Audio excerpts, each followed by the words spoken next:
Hey, everybody.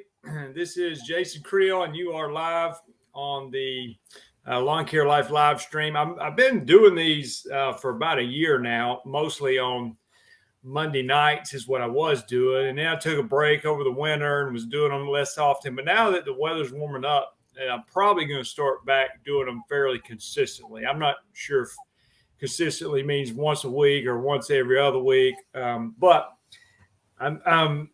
people get more interested in their lawn as the weather warms up. And so you'll notice today I am not by myself, whether you're watching this live or on the replay. Then Donnie Pitts is with me. And Donnie is the general manager of Graham Spray Equipment. Did I get your title right, Donnie? That's it. All right. Donnie was that. Tell me this. When did you start working at Graham Spray Equipment? What year did you start working there? Full time was 1984. Okay. Well, Before a lot of you were I'm born. not going to make you feel too old, but I was at least born in that year. Okay. I think that was the year LeBron James was born, matter of fact. But Donnie, before that, Donnie was an aspiring Hollywood actor. So that's why he's very good on camera. So you don't have any issues with that. So, but if you're new to the live stream, what we normally do, sometimes I have guests, sometimes it's just me, and just bring any questions you got about your lawn, about lawn care business, things like that. I used to mow grass for a long time. And then for the last, I guess, I don't know if it's my 8th year of spraying yards or something like that. So anyway, I'm doing the weed control and fertilization now. And Graham Spray Equipment is one of the sponsors on the channel. And you've seen, I've been doing some videos. I've been out spraying yards this winter already and got a Graham rig on the back of my truck. So Donnie's here if you guys have any questions about getting started in the weed control and fertilization from an equipment standpoint.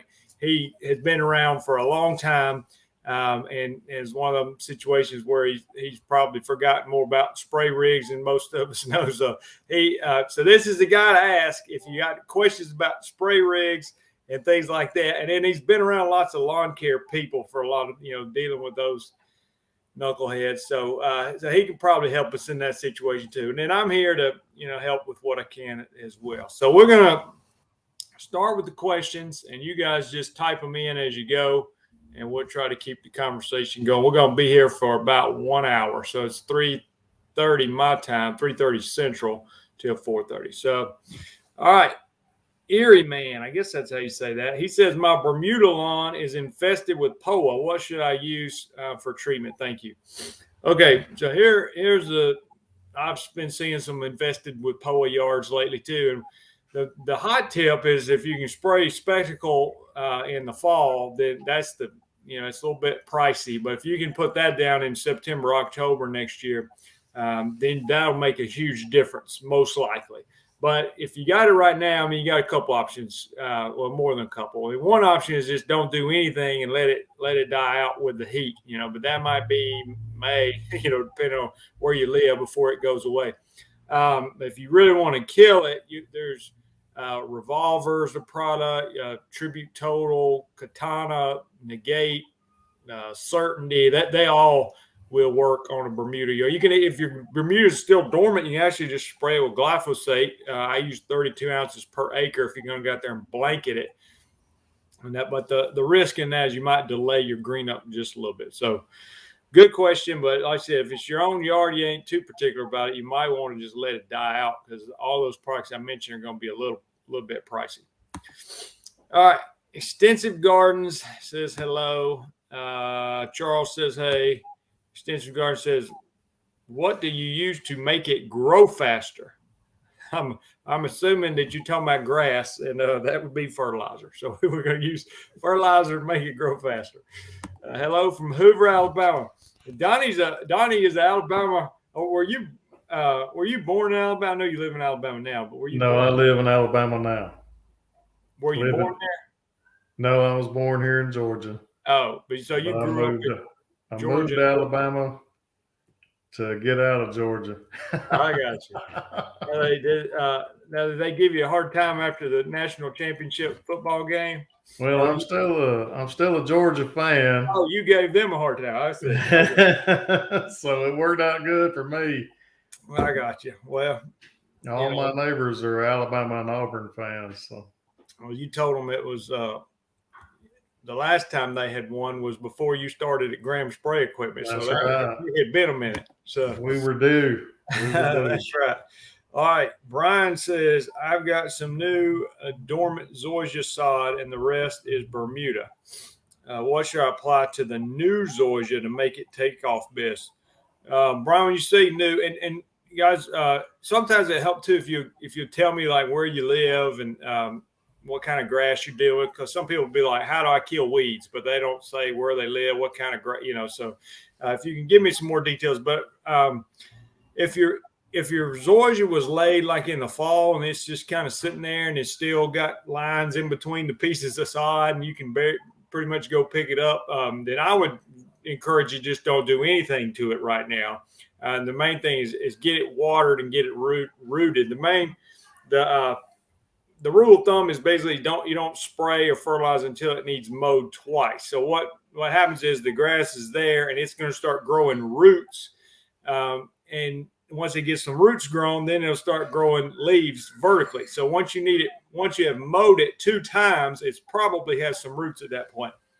Well, if you start putting fertilizer on it, now you can probably get some sort of starter fertilizer, something that's real low nitrogen. But if you put like a higher nitrogen fertilizer, you're sort of encouraging leaf growth before it has root growth, which I think would not be ideal to the plant. So that's my understanding. I would just don't spray it, and just deal with a little bit of weeds later on, and just keep it watered this summer so it can survive. All right. What's the best granulated fertilizer? I buy from Harold's. That's my supplier, and I use this polymer coated stuff. I was putting it out today, and the advantage of that it's called Polyon. The advantage of that is I can put it out now in the dormant grass, and it just sits there, and it'll start releasing as the weather warms up. So it's kind of allows me to manipulate my schedule.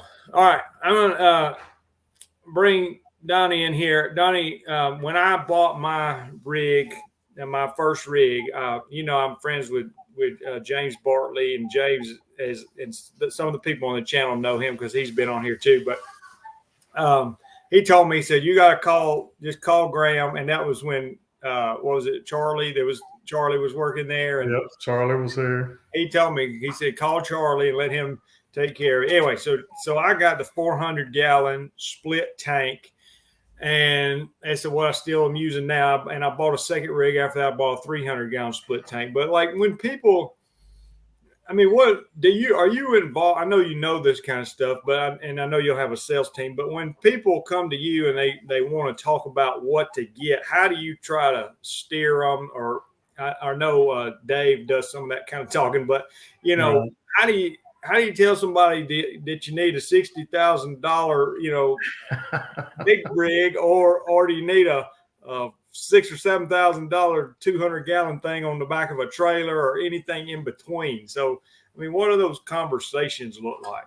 One of the first things we ask is, are you just starting out? How many customers do you have? What their goals are? Do they want to grow? How fast do they think they're going to grow? A lot of people start out with just a 200-gallon poly unit, but usually after 2 or 3 months, they're calling back and say, hey, this one's not enough. Yep. They want a 300 or a 400. Yeah. And then we get into the splits. And so they can do warm season, cool season grass, both out of the same rig. Very few people want to start out in tree and shrub right off the bat. They want to ease their way into that, I guess, after they get their clients built up. But yeah, we try not to push anything big on a small guy. I got one customer that came in, didn't even have a license, hadn't taken the test, nothing. and bought a 600 gallon with a 200 gallon on the back. You know, this was a $40,000 rig that had my Yeah. head it all decked out, everything Yeah. on it. And I'm like, man, you hadn't even taken, you hadn't even sprayed a lawn, you know. But he's on about his 5th truck this year. Yeah.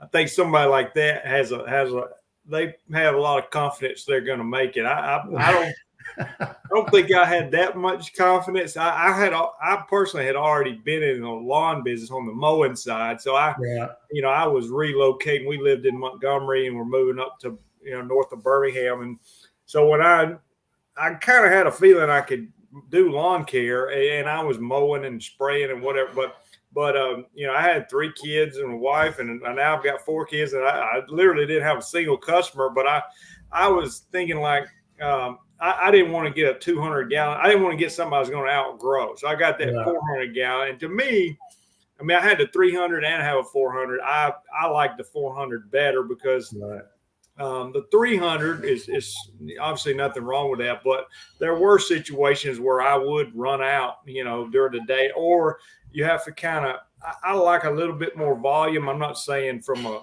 chemistry standpoint that it matters a whole lot whether you spray in 1.2 gallons or 2.2 gallons or whatever, but I kind of just like the way it feels on the hose and the coverage I get.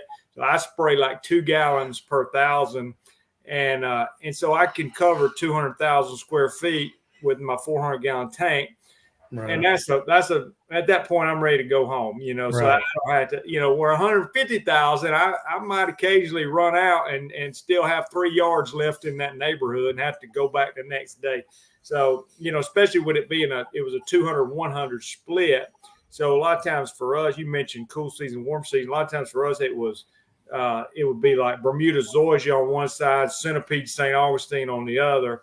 Right. And so, but I'm like 90% Bermuda zoysia, maybe more. So it's like I was really working off of 200 gallons most days. Now, sometimes I'd put Bermuda zoysia in both sides of the tank and all that. But anyway, we can, from what we hear, most people can make if you're an owner operator guy and you just want to make a good living, 400 gallons will do you.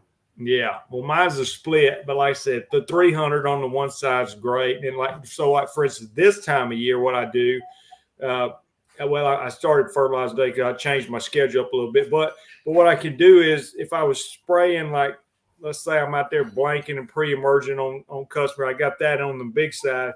Well, soon the crabgrass is going to start germinating, so we have to either put like a crabgrass post-emerging in there or something else on. So, but that gets a little pricey. So I don't want to run that on everybody. I'm just putting that in there on the small side for new customers that are signing up. So just the flexibility it gives you. Because I have people ask me like, hey, they got just one tank and they're talking about have multiple grass types and they got to empty it out and all that and then go back the next day. They say you do what you got to do to get started, but the flexibility of having multiple tanks or a split tank to me is worth it if you can afford it. Yeah, I think so too. All right, let's see what kind of questions we got here. Best fertilizer, we did that. All right, Prodiamine 65WG for POA.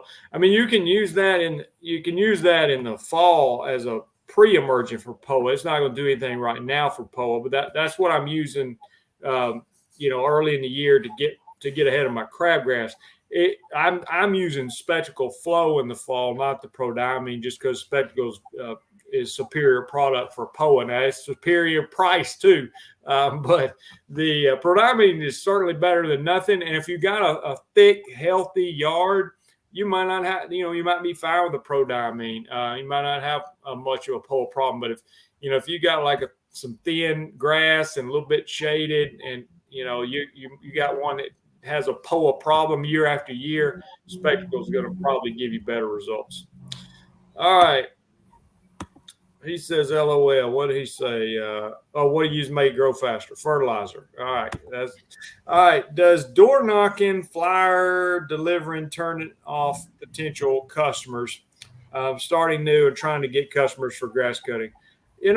I used to do that, Jonathan. I don't like doing it, but it depends on how bad you want to get customers.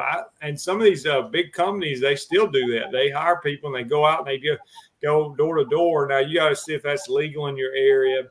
To me, leaving flyers, I mean, the rate of return is not very good. So, but door knocking is probably better if you're good at it. The good thing is, like, I remember I hadn't done it in years, but I do remember doing it. And I go on a Saturday in the spring when the weeds are going crazy. Now, for you, whenever you might start mowing weeds.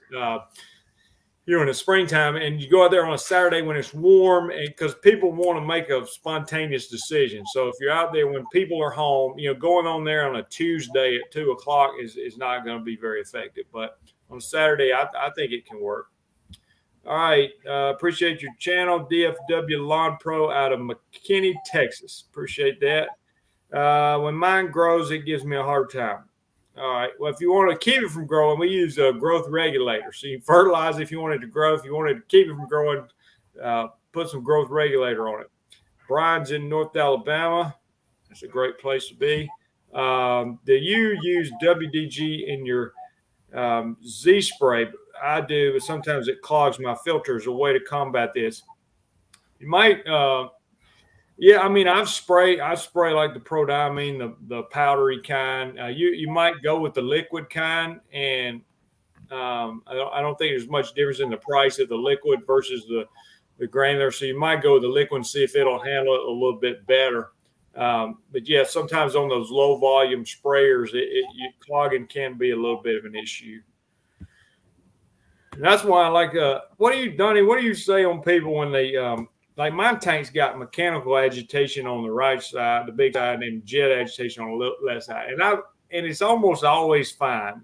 But the only time I ever had a problem, I had this, our city built a new road. I'm talking it's about 3 miles long. And I don't know what I was thinking, but I got signed up to spray the whole thing, and it was on a hill. So I don't know how far I walked that day, but I know my legs didn't feel normal for several days, but I got paid. I got well compensated. But anyway, it was army worms. This was like 3 years ago. Army worms were going crazy. They wanted to spray that, and they wanted some kind of liquid fertilizer. So I put some sort of soluble stuff in there, and I didn't have any trouble on the mechanical agitation side. The jet agitation side was giving me a little bit of fits. So is that I don't know. How do you look at that? Is that something that is the jet agitation when you have that, or do people, like I had somebody ask me the other day, do they need to like cycle through the like have your hose spray back into the tank and let it run for 5 minutes in the morning, or is that you think the agitation's fine on the jet side? Well, it depends on the chemicals, of course. Any powders or water soluble, they say you need to if you can, make a slurry in a bucket and add it in that way with agitation running. Okay. Make sure that the jets are on when you put it in, so it keeps it up suspended. I would run it, if you can, to at least your first stop and let it agitate the whole way. Yeah. But the best thing to do on your jet agitation side is, if you can, use liquid chemicals. Yeah. And that keeps it from settling. The settling issues are the biggest issues we have, and it's the hard, especially I know at one time y'all had water dissolvable bags of stuff that y'all could put in there, and I don't know if I still have that. Yeah. I pulled more bags out of strainers that never dissolved.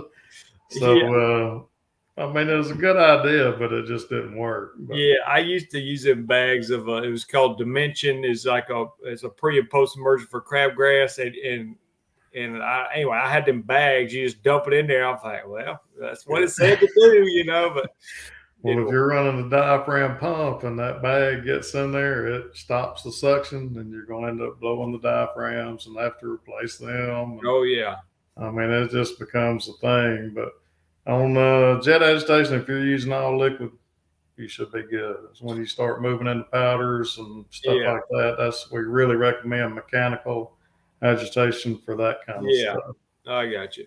Yeah. So mine, when I crank the engine and I've got the bean pump on there, bean pump, is both sides agitating from the get go? Do you think? And I know you're not looking at my rig right now, but No, your mechanical agitation will always be agitating because it's hooked to the belt.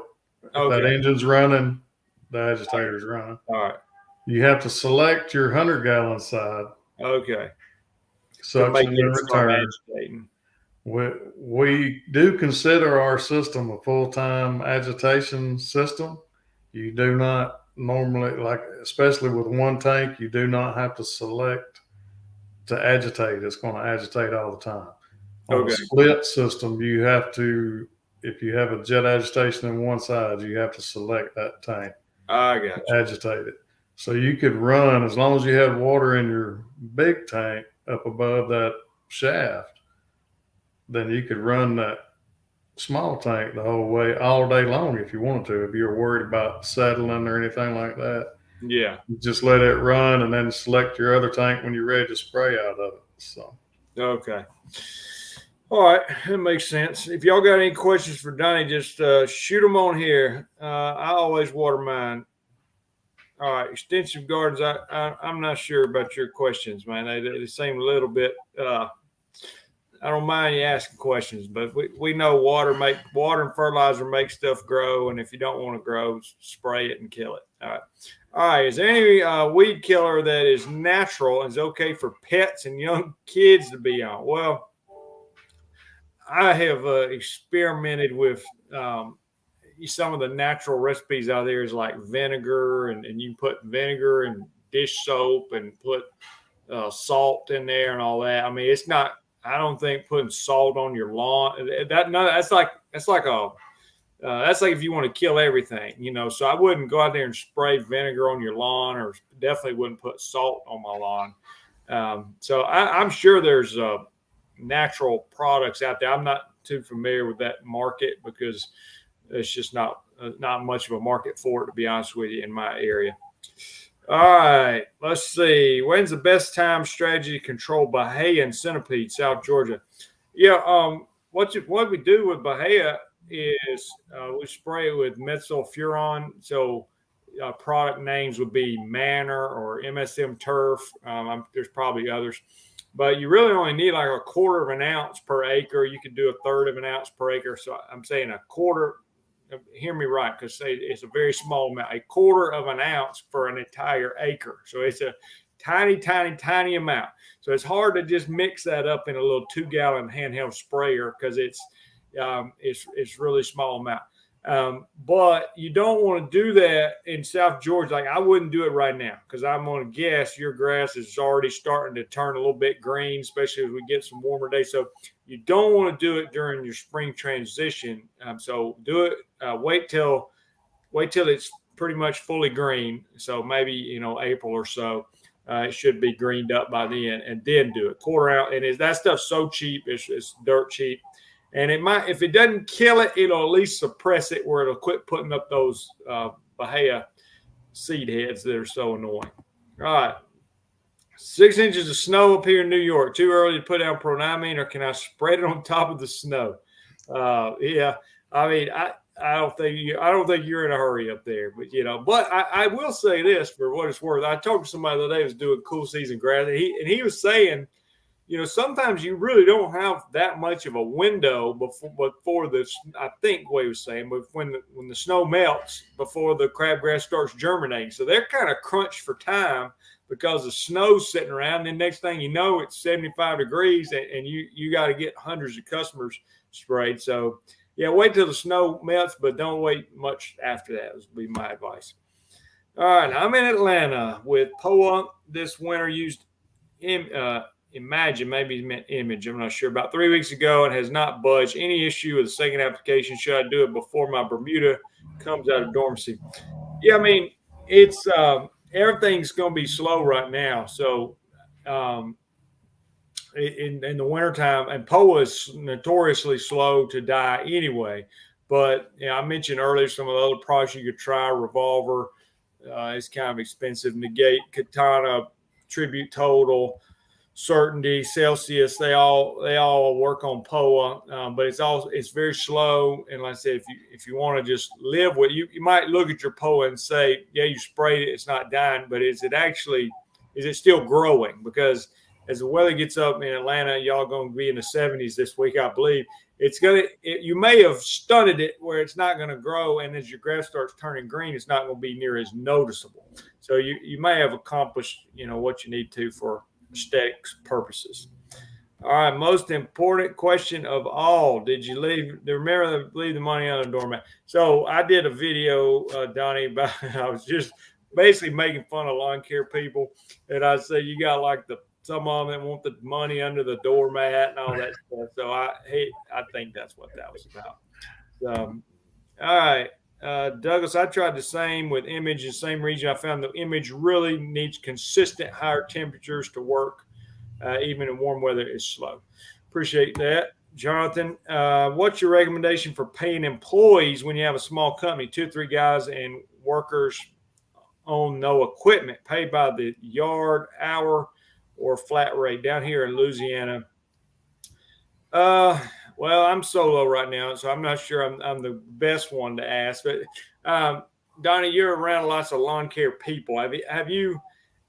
I've heard of I kind of like the concept of paying for production, but I never figured out how to make that work exactly. But I will say what's his name? Mike Andes is sending me a book. He supposedly has this pay for production thing. He's a lawn care YouTuber, for those of you know him. But anyway, it supposedly has this thing figured out where you pay for production. So I know sometimes they give bonuses, and here's your hour, here's your salary, but if you hit this certain production, you'll get a bonus. Anyway, Donnie, you got any thoughts on that? I've always heard that production's in there somehow. I'm not really sure when it kicks in and when it, but I think a lot of it is based on production. I like that idea. I mean, it gives kind of some more motivation. Like I said, right. The other thing I think about is how to make it not a nightmare from an accounting standpoint. I just get accounting stresses me out sometimes. All right. If anybody that's watching has a good answer to one of the questions, you can put a good answer to replace some of my bad answers. It's fine. All right.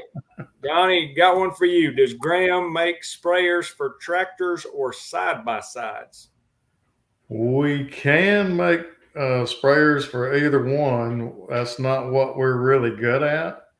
The side-by-side, I can't compete with Northern or Tractor Supply or anything with their sprayers that they have. We're more of a custom builder.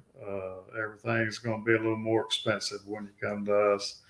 But we can do it. If you're interested, give us a call. But it's not our expertise, I guess. What do y'all sell a lot of the people want the ramp on the back now for the ride-on machine? Is that when they get the Zuzu kind of, what y'all got fancy names for those? Yeah, right? we got a Maverick line that's got the ramp on the back, and we also do what we call a lawnscaper, where it's just a souped up landscape bed that we make with ramps. That we worked really hard on these ramps to try to make it where you could pull one of those things up with flat tire or whatever, wet flat tires or whatever. So ours is the only ramp that you can get that thing up easy and not have to worry about tipping over and all that. We worked really hard on that. But as far as the one that goes on the back of a Zuzu that hangs off the back of the truck, we'll build that for a 36-inch, but nothing any bigger. It's just too much weight hanging behind those tires.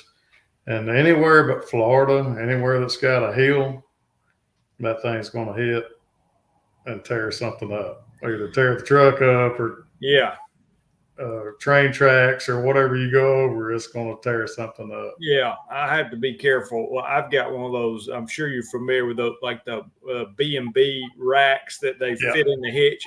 But I don't like getting on the interstate. I just want to mosey along. I don't 100% trust it. I know there's some, you're right. They're not made to hold a giant Z spray or anything like that. And still some safety concerns with it. So I try to be super careful and just mosey around town with mine. We don't want that liability. Yeah, I understand. But is there? Do you have people asking, about, hey, they want something they can haul their ride-ons? I mean, the ride-on things just seems to continue to grow more and more. It is getting big, and that's why we came up with the Lawnscaper idea. So they could put a pallet of fertilizer on there. They could put their however big a Z spray or whatever kind of sprayer you got. You can ride that up on there, and you can carry 300 or 400 gallons of liquid to feed that thing all day. Yeah, because I've had people ask me, like, they'll say, Jason, do I need a spray rig or a ride-on? And it's like, well, I mean, if I was just going to get one, I hope you say spray rig. Well, I'm saying, I tell them if I was just going to get one, I'd get a spray rig. But I basically tell them, I think you need both. I mean, unless you like pushing a spreader. So, I pretty much spraying almost all my yards with my gram rig. But I've got a few football field. I got a football field, a couple big warehouse kind of things. I'll spray, get out there if they're flat and nothing in the way. I'll ride them. And then my ride-on, I'm using it for granular stuff mostly. But even then, you got to have some sort of tank to refill your machine with and keep it all agitated. Right. Anyway, to me, I'll tell you what, we've been at the show in Kentucky, and I've had people in our booth arguing about that same thing. Is it a ride-on or the truck sprayer the best?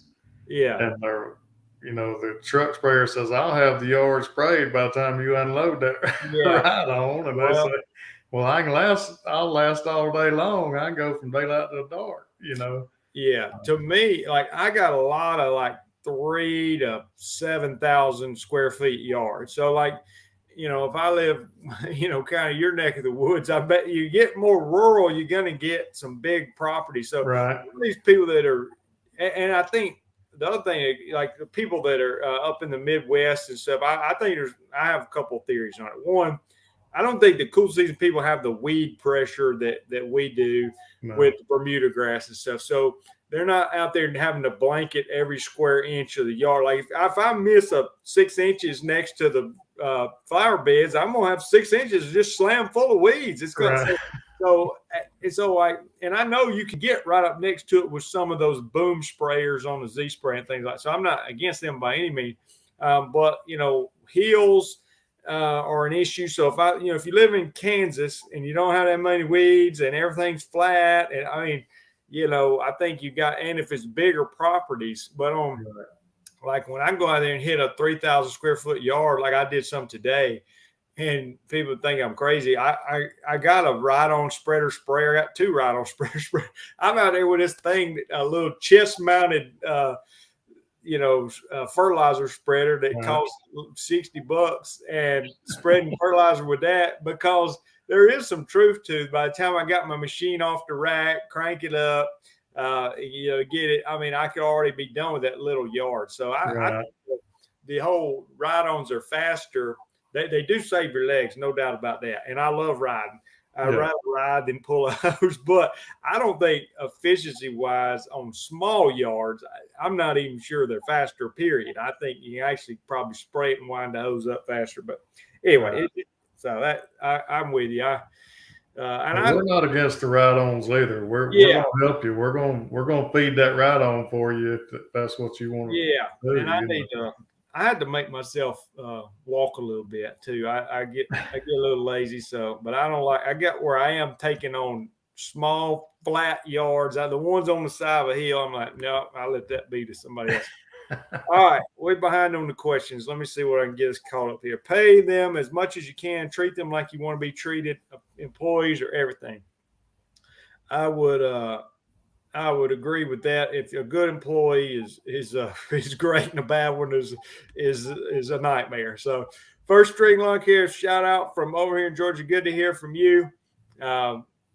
He came by me and him met together in person the other day. So that's he's not too far from you. I'm trying to remember where he was at. Somewhere near Atlanta.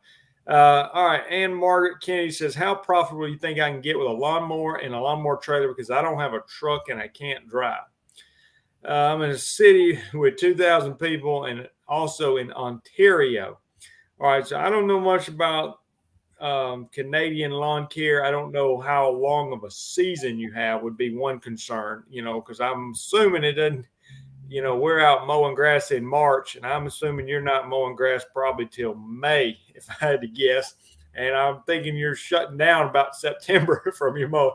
So anyway, I don't know a lot of details about your situation, but 2,000 people is not a lot of people.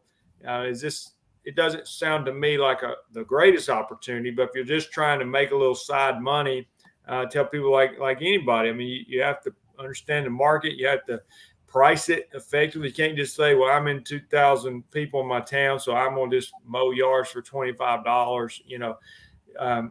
To me, whatever the situation, I'm still going to try to be profitable best I can, but it's hard for me to give you a whole lot of situation. But yeah, no truck and 2,000 people, you have some factors working against you. How do you deal with moles in a humane way? Well, somebody asked me today about moles, and what we typically tell people is, you try to treat the food source, which is typically grubs, or that's at least what we think. But and so you can put out a grub product like a Merit, or I use a generic version of that. It's called Criterion, and you put that out. And but from a customer standpoint, if I'm the lawn business owner, I'm dealing with weeds, and I understand the moles are causing problems with your lawn, but I've talked to pest people. Moles are hard to get rid of, so you treat the grubs, but you don't make any promises that guarantee it's going to go away. All right. Let's see. Hello from Southwest Michigan. Hoorah. All right. If they do a good job and show up every day, pay them not to leave, treat them and pay them. All right. So that's as far as your employees. What advice would you give to a farmer like me who's trying to grow his stock on a lawn in dry season? How much are you? You know anything about farming, Donnie? Sounds like when he says stock, he's talking about cows, isn't he? I guess so. Cows and livestock. Yeah, I don't know. I don't know how you. I don't know how you need to figure out how to get water to it, but that would be outside of my expertise for sure. Yeah. All right. I hope that you win that $2,000 Mike Andes is putting up. You have our vote. I appreciate that. Yeah, Mike Andes, I mentioned him earlier. He's doing like a March Madness bracket for YouTube lawn care YouTubers, and I'm in the bracket. I did, he didn't ask. He just put us in the bracket, and I got a feeling I'm gonna have a first round exit, but we'll see. I think I'm going to match up against Spencer's Lawn Care, and I can tell you they get way more views than I do. So we'll see how it goes. But if y'all want to put me through to the next round, go ahead. What do you think of the new Italian engineered lawnmower by Lee Capuzzi Limited, revolutionary and efficient by ASB? Okay. I don't know, Phil. Do you work for them, or are you asking us for it by 20 minutes? I've never heard of that. But if you know what, you sound like you know more about it than we do. Big issue with clover and mulch beds. Best to take off the mulch, lay down a weed preventer cloth, or can I result with some spray? You can definitely resolve it with a spray. You can't spray like over the top of your existing plants, but like I'm using SureGuard and glyphosate mixed together. There's other products you can use. If you're just trying to kill the clover, you can spray it with glyphosate. You just can't spray on top of your existing plants. All right, here's James chiming in. Donnie, 40 years ago, the Kimlon Let's Go gun had only the white 4 gallons per. Is that what is it? 4 gallons per 1,000? Is that? Yeah, 4 gallons per minute. Per minute. Okay, I don't know what. I used that decades ago and is good for 1 gallon plus. What is Graham's reason to move away from the white and go to yellow? So what do you have your nozzle colors memorized, Donnie? Yeah. Yellow is a 2 gallon, green is a 3 gallon, and white is a 4 gallon per minute. And then And what blue, that I think they have a blue one is like for blue is a one. 1.5 gallons, I think. I got you. All that means you can put out however many gallons out of any nozzle that you have on, but the 3 gallon a minute nozzle puts out the best pattern at 3 gallons a minute. 4 gallon a minute, same thing. It puts out the best pattern at 4 gallons a minute. And the engineers and all that, Kim Long, they did the walkthroughs and the spray patterns and all that, and they come up with these specific nozzles just for the gallon. But y'all do gallons per thousand now, which is a little bit different than a minute, depending on how fast you walk. We used to say you could walk 1,000 feet in a minute. Now I think guys are running through the yard, or But the reason people have moved away from the 4 gallon a minute nozzle really is because they're doing less volume. They're using these high concentrate chemicals and putting it out at very low rates. So they use that 1.5 or the 2 gallon a minute nozzle. I don't know what they do when the wind's blowing outside, but as long as the wind's not blowing, it'll put out a good pattern at that rate. Thank you, James. I think I think I'm on the green nozzle now, Donnie, because I had the yellow. And that, correct me on that. There's the green is next below the white. Is that right? Is the green three? Yes. Okay. So I had the yellow on my one truck, and I was spraying like 1.4 or something per thousand or something like that. But what I found with the yellow, this is so much personal preference, but if I got just the littlest piece of a pine straw or anything, they would start clogging up the little holes. Yeah. And then you get a mister kind of misting on me. And I just didn't like it. And so I went with so like I said, I'm at 2 gallons per thousand with the green. And I know according to Kim Lawn or whatever, 2 gallon, the best one is yellow. But to me, I got too many times I'd look in the end of my nozzle and one or two of the holes would be clogged up. I had to unscrew it and rinse it. With the green one, I love the pattern I get. So I guess put me down for green, whatever that's worth. You might hear some action in the background. All right. Does Graham Spray Equipment have a ride-on sprayer system or maybe building some in the future? No. I think the market is cornered on that. There's a lot of folks doing that now. Yeah, it's competitive. We did actually back in the 80s. The guy that started Graham Spray Equipment, Max Graham, he had an idea about this ride-on sprayer, and we built one of the first. We took an old, I think it was a snapper lawnmower, and took that thing totally apart and put a pumping system on it with different jugs and all this, where they could spray like 4 different chemicals.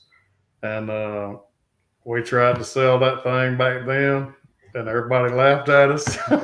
So no, we don't. We never got back into it. I got a feeling y'all could build one if you wanted to. It's just we could.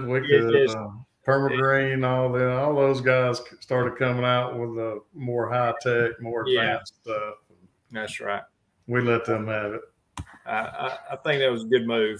Anything kills carpet grass, we use Celsius on carpet grass, and it works great. I guess Tribute Total would probably work too if it's in a Bermuda or Zoysia line. What type of program do you run? How many times do you spray fertilizer a year? Do you have a minimum amount of times? I do 6 applications on my Centipede St. Augustine. I do 7 on my Bermuda Zoysias. A lot of people do 8, some do 9, some do 12. So I'm at 7.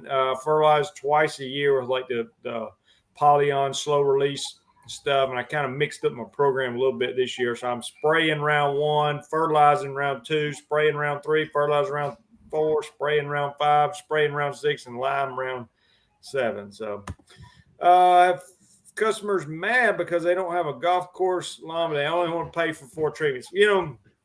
I think you make a good point.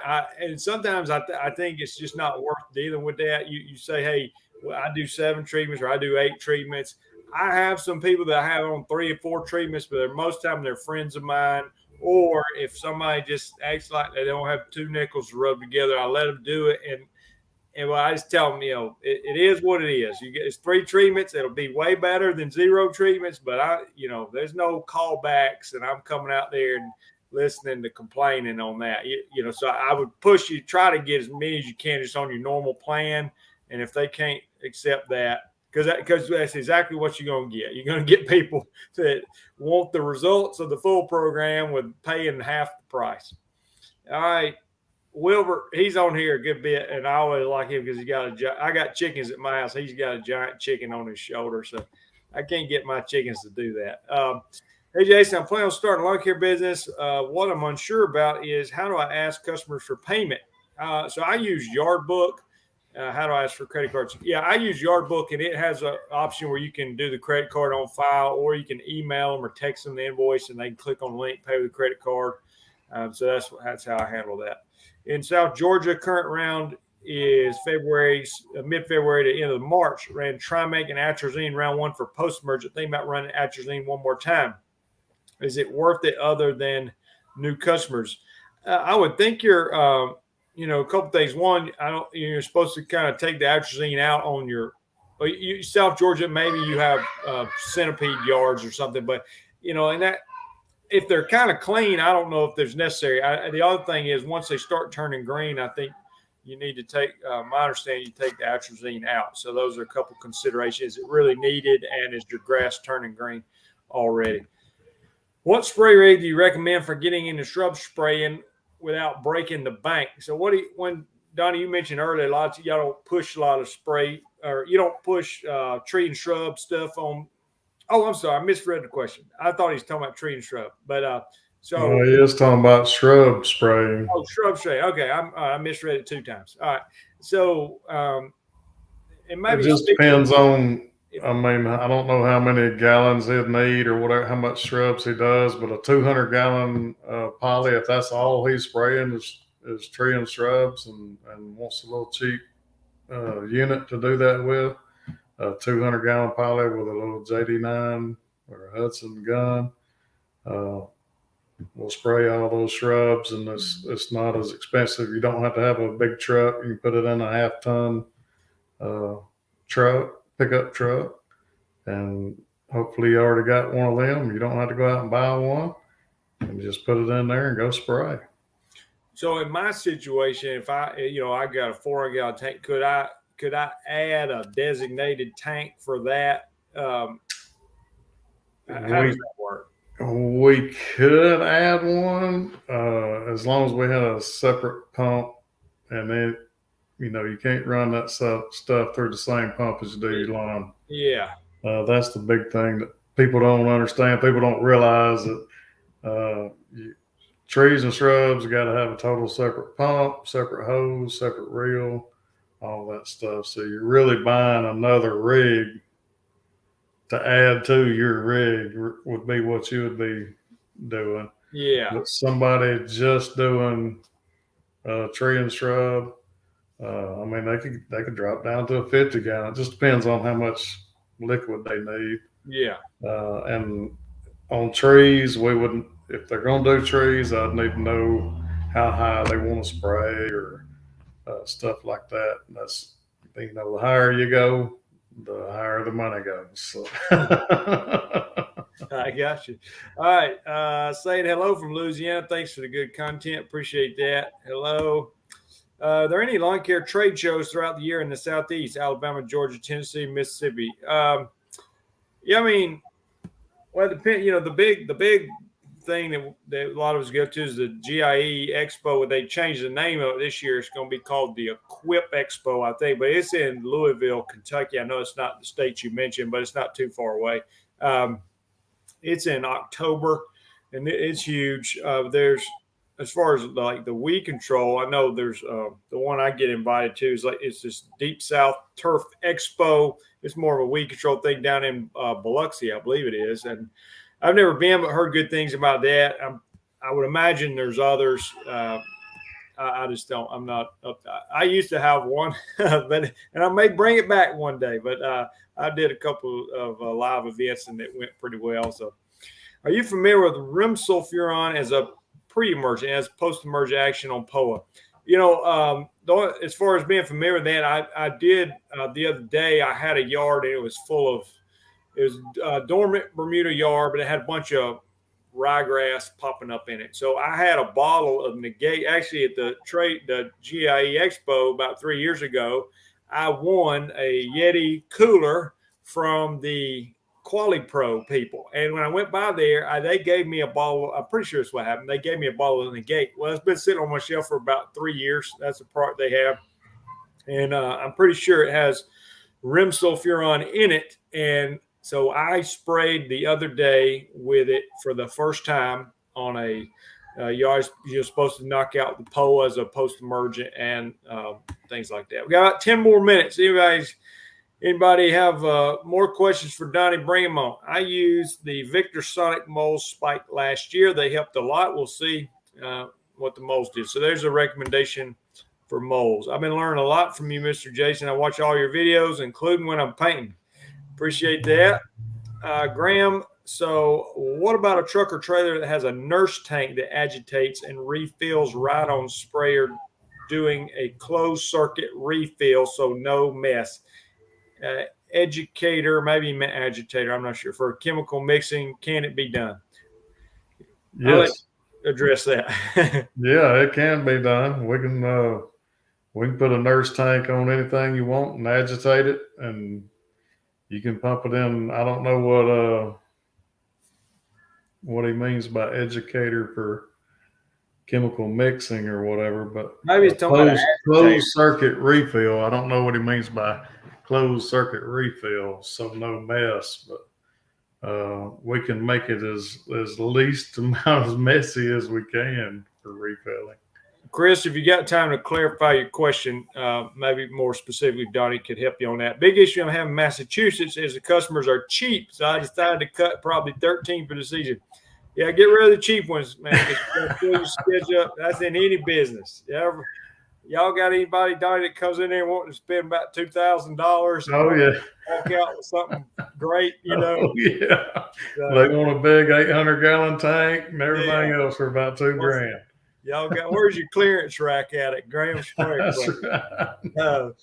Hey guys, and let me say this about Donnie. I know, and he's on here as my guest, but I was a customer of theirs before they ever started being on my YouTube channel, and I've not only from my experience, but other people I've heard secondhand from people I didn't know that they do take their customer service serious. So yeah, I mean they don't have a discount rack, and I hadn't price shop sprayers, so I don't know if they're high, low, mid, whatever. But I do know they build great sprayers. They stand behind their products, and the customer service is fantastic. And I know I tell people all the time, and I'm not anti-mowing by any means, but I was like, like I bought my sprayer, and I'm sure they went up since I bought mine. But let's say it was $11,000 or $12,000, and I know the bean pumps that went up, everything's gone up, But whatever they are now, I said, but people will go buy a $10,000 lawnmower, and I'm just telling you, I don't see any way that lawnmower is gonna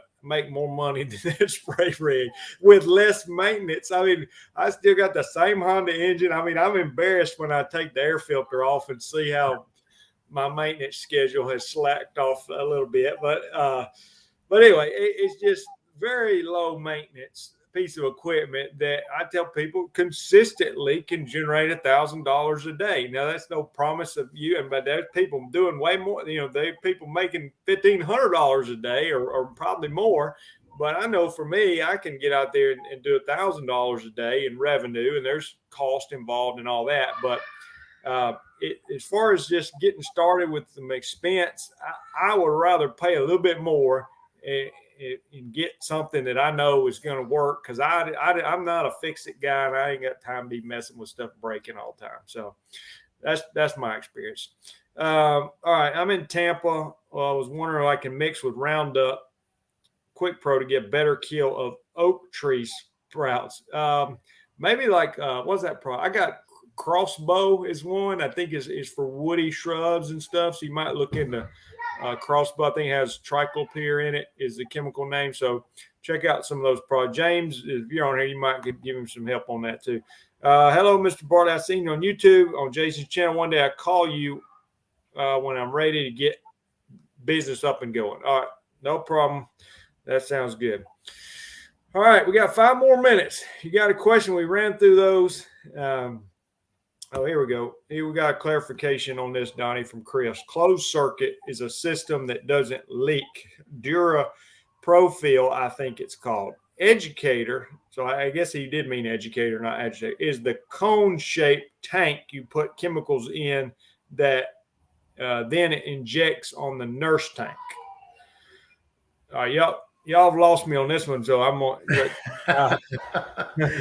we know a little bit about that. We've done that on some tree trucks, as a matter of fact, that have a lot of different tanks on it and use a lot of different chemicals. I'm not going to mention any names, but I've done. It's inductor is what he's got. It's not educator. It's inductor. Okay, that makes more sense. We've done that on some tree trucks where they fill that, shoot it in the tank, and then they go spray it, does the mixing and everything for them. We can do that. We can do it on a trailer if the trailer's big enough. Depends on how big a tank you want, or we can put it on a truck, however they want to do it. I apologize, Chris. I misread that. I just glancing through there, it looked like educator, but you're right. I read it as educator last time too. I don't know. That's my. I might say something about my education here. So, no, spelling may be wrong. I don't know. I think the pronunciation was wrong. Just met with my Harold's rep. Going to switch over to using them. Seem like pretty knowledgeable people, good products. Yeah, that's. I use Harold's. James is my rep, and he takes care of me. I just seeded a slop. I'm thinking that's supposed to be a slope. Using tall fescue and tips to make sure it takes. Okay. All right. That sounds like good plan for you. I guess you can seed in the springtime. I know a lot of times people are seeding in the fall, but I know sometimes if it thins out, they might put some more seed out in the spring. So I would think now would be a pretty good time to do that. But like I said, I'm not much on a cool season. All right, you got a last minute question. Bring it on. We got time for maybe 1 or 2 more. If you don't, that's fine too. Donnie, appreciate you being on here. And I appreciate you having me. When you gonna start your YouTube channel? You're natural on here. You do it in your spare time. Now, let's just get this out of the way. As far as you guys are, if they want to get in touch with that, they just go to the website or call the phone number and ask. They'll connect them with the salesperson. Is that that basically says Dave can help take care of them on that situation? So and they do have. I'm trying not to scare people away with the money side of for a lot of people, if you need a 200-gallon tank, I'm not going to quote prices on here, but you can get one of those pretty reasonable. And so you call, and if that's what you need to get started, I'd rather you get that and get going than let another year go by and just playing around. So and then you can always I wish those tanks they go that what they told me about, even if you get a small one like that, and I really believe this to be true, that it's going to hold its value pretty well. So if you need to sell it, you can sell it, or you, like you said, you one day could turn that into you can always have a use for it. If you end up getting a second truck, it's not like you're going to just throw it away or anything. So there's a purpose for that. So anyway, back on your lawn mowing guys, and trying to justify going into spraying. I think I've had this conversation with you. We got in on the wrong. I got in on the wrong side on the building the truck side. I've seen a lot of these spray guys become millionaires in my time. Yeah. And I'm nowhere, I'm nowhere near that. Well, I'll be honest, I ain't made $1 million yet. So, but what I'm doing good. I'm enjoying what I do, and Right. get on YouTube and all that. I kind of like it. I'm just not a sit at the desk kind of guy. So I like getting out there working on the yard, and I don't like fixing stuff. So like I said, when I turned the key, I'm expecting everything to work. And I said a couple of times that I've had where it didn't work, I'd call Donnie and he'd walk me through it. It basically, it'd be something where I let it sit up all winter, and then my pump needed, I don't even know what you call it, but I had to take some bolts off and free some stuff up and get it, scrape it and put it back together and start working. So, yeah. All right, last 2 questions here. What about turf painting sprayers? Do y'all do something different for fence stain or turf painting? We don't really do anything for stain. We have some pumps that'll do the paint. We've done pine straw sprayers and stuff like that. Not real crazy about it. It's more problems usually. Anytime you use a pump that has valves or anything in it, the paint and all makes those stick, and people don't really maintain them. So they call me all the time because they're not working, and we have to go through all that. But yeah, we can make something that'll paint lawns. You just got to keep the maintenance up on them. No, I got you.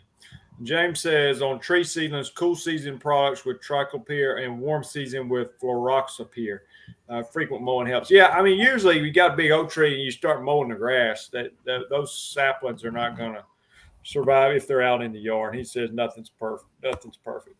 All right, guys, appreciate y'all watching. If you if you missed something, if you joined late, you can go back and watch the replay on my channel, Lawn Care Life. We'll continue doing these in the future is the plan, and appreciate all the questions, participation. If you need a spray rig, look up Graham. It's GrahamSC.com or give them a call. Graham Spray Equipment in Douglasville, Georgia. And if y'all, let's say they live in California, I mean, how do they get a spray rig?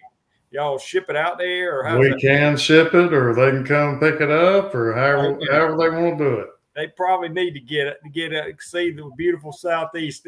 That's right. It'll probably be cheaper right now for them to come pick it up. That's right. Okay. All right. Appreciate you being on, Donnie. We'll talk to you later. Thanks for having me. All right. See ya.